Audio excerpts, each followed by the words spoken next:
সবাই এই ভাইটাকে দেখেন, তার পরিবারের জন্য কতটা কষ্ট করতেছে। আসলে দেখেন, যে জায়গাটা থেকে দাঁড়িয়ে গাছ কাটতেছে, পাশেই আছে কারেন্টের তার।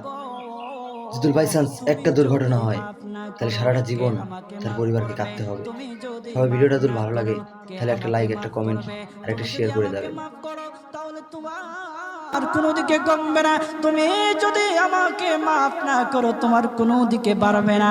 আল্লাহ গো, তুমি আমাকে মাফ করে দাও। সারাটা জীবন অন্যায় কাজ করেছি, সারাটা জীবন নাফরমানি করেছি। আমার কাছে কালেমার দাওয়াত কম আসে নাই, আমার কাছে কালেমার দাওয়াত কম আসে নাই, আমাকে লোকেরা কম বোঝায় নাই।